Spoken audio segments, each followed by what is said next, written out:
Hello and welcome back to another review with me, Kevin, from Kevin Grant on Whisky. This week we've got a Lowland, something that I've not had much of recently anyway. All the Lowlands I've been having are been the kind of new age Lochleys and I can't remember all the ones I've had, but it's been new age Lowland whiskies. We're going back in time a little bit here to Bladnoch. This is Bladnoch Liora, which is a ex-bourbon and a virgin oak. Cask strength at 52.2% ABV, non-chill filtered, natural colour. Bladnoch is down Dumfries, kind of Wigtonshire way. It's a distillery I've not been to. I've tried some Bladnochs before, which I've really enjoyed. I'm going to pop this just now, pour it in the glass, let it sit for a wee minute. I'm excited about this one. I've tried it before at a tasting. I really liked it, so I'm hoping to connect again the same way with it, and that's the reason I bought it, and we'll get into the price and things as well. So let's see what we get from this. Happy with that.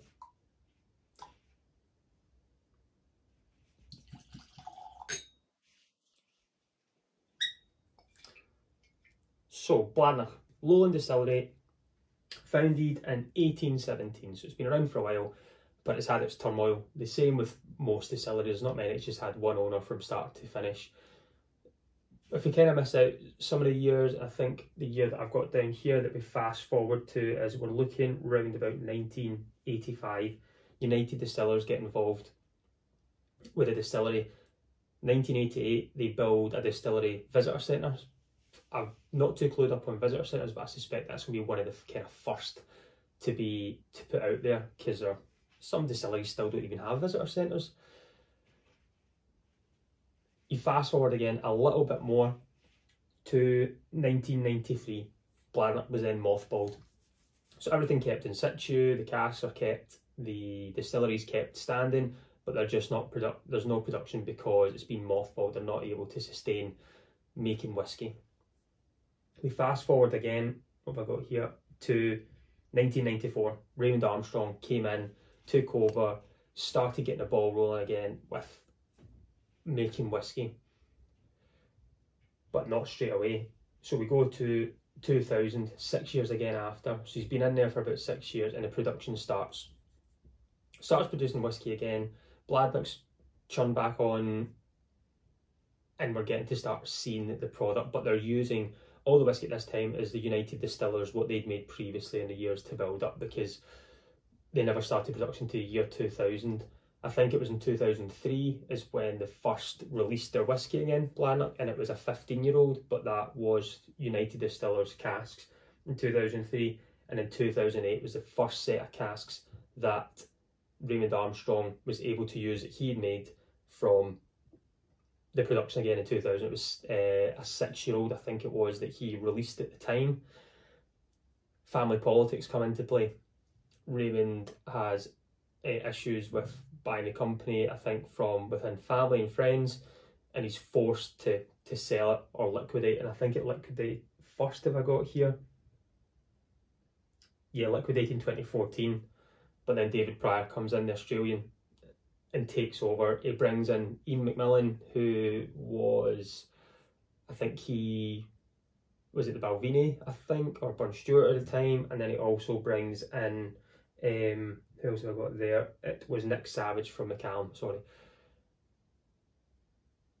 They start making whiskey, they start production, and David Pryor has all the money to put into it. Armstrong wanted to continue on, he just didn't have the funds to continue, and he built the DNA, this amazing whiskey back to where it was, and David Pryor's been able to take over where he's left off from and just keep building this up.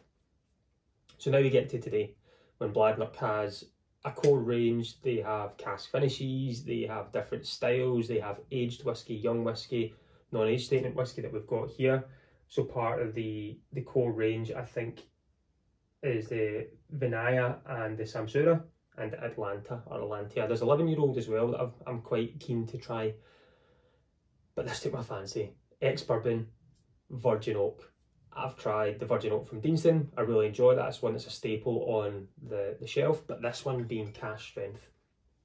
Liora. Don't know what Liora means, but this is a classic collection a really distinctive bottle, big massive cork as well. I had this over Christmas when I was at the Amber Bar at the Scotch Whisky Experience. I had a flight of whiskies, had a couple, and then I had a sip of this, and I thought, whoa, what is going on here? This was unbelievable. I didn't want to buy it at the time. I just thought, well, I'm not too sure. And I couldn't stop thinking about it. So I came back, did a little bit of overtime, and I thought, do you know what? I'll treat myself. So I actually bought this a couple of weeks ago, and I've just got round to opening it today. So we'll get this on the nose, we'll get it on the palate, we'll see what we get. I'm hoping to get that same connection that I had before. But the higher ABV and the virgin oak, let's see what happens here. So on the nose, first of all, it's sweet. There's like a little sharpness to it, but it's weird, is it? It's like a sweet kind of balsamic vinaigrette. Like not in a bad way, but there's that sweet sharpness to it. A lot of toffee, caramel toffee.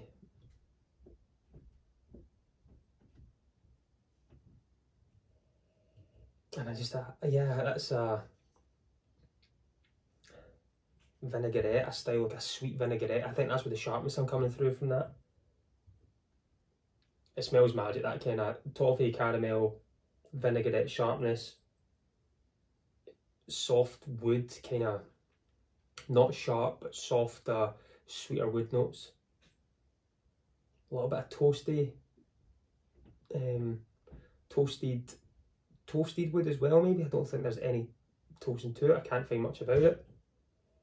Let's try it in the palate. But on the nose, it's kind of what I remember slightly. The vinaigrette's slightly different this time, but maybe because before I had different whiskies in front of me, and I'm smelling them all differently. But this one, it's on its own. The legs on it just now, just looking at it, are just sticking to that glass, nice and gooey, looking, taking their time to come down.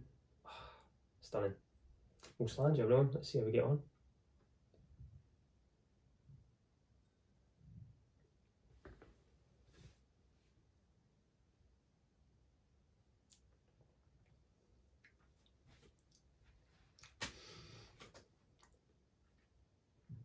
Long mouthfeel, soft spice, butter. There's a soft, salty butter note to it. Kind of melted butter more than anything. I'm getting on the palate. A little bit of spice there, drying off at the end.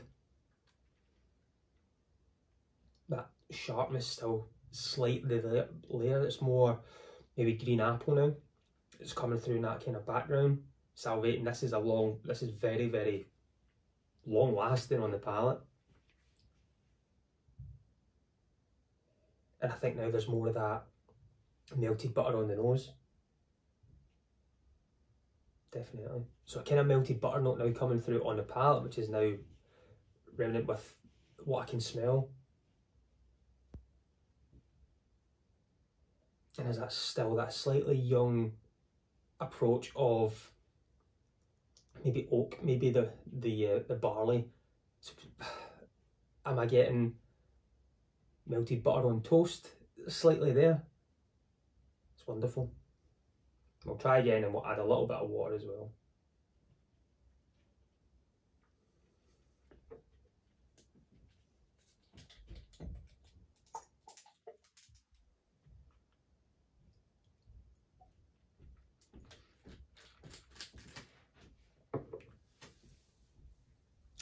Yeah, apple stain there, that oak is staying there, slightly drying off now at the end. It's more the buttery, salty butter, apple, toffee. So I've added a few drops of water. I'll see if that's going to change on the palate. So we say the ABV again is 52.2.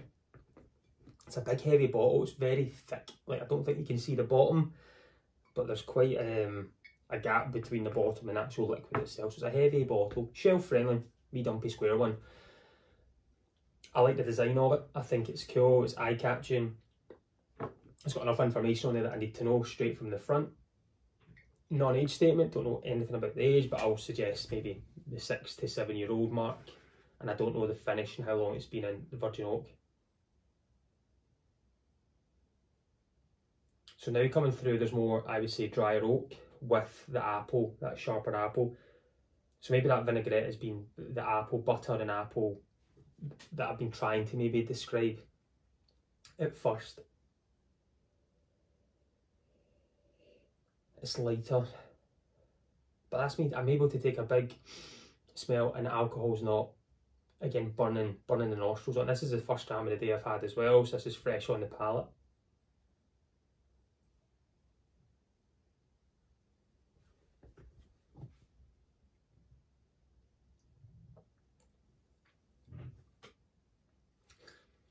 Butter, toast, fresh green apple, drying off, tiny bit of spice, oak, more softer sweetness at the back, maybe fudgy now, toffee fudge right at the back, long lasting, thick, really grips to the mouth. This ticks all the boxes for me. This is really good. It's what I remember at the time, but slightly different notes now because I think I'm smelling this on its own and not with another 4 grams by its side. I really enjoy it. It's a great style of whiskey. It's nice and light. It's probably the most kind of butter note I've ever had in a whiskey. And it's one that you don't have to revisit a lot. Like I could sit with this, a dram of this, and it could probably sit there for an hour. That's how long it's staying on the palate. You know, it just sits there. It's great. Yeah, this is one I'll keep. So the only thing we'll get on to now is price. So it's a non-age statement, which is fine. It's a ex-bourbon and a virgin oak. I paid £70 directly from the distillery because I was looking at it at the time. I was going to buy it last year and it was £90 at the shop that I was in. And I thought it was just a little bit too out the range for what it was. I wanted to get back to it and make sure. And then £70 I've paid for this. So £70 non-age statement, Liora, non-chill filtered, natural colour. You know, the experience at the time is why I've came back for this, because I really enjoyed it. And I don't think I would spend £70 every other month on whiskey. I might spend a little bit more, spend a little bit less, it depends. But I just knew I had a good experience with it, and I think the experience pays for it itself. And that's what I've done here. I've enjoyed the experience with it, and I've thought, can't stop thinking about it. Let's just go for it. A little bit over time, and we've paid for it now, so it's fine. I'm going to go and sit back and finish this off. It's going to take time. I don't want to sit here and finish it just now when I can enjoy it a little bit more. I'll probably just have this one today and I'll revisit this again maybe at the weekend.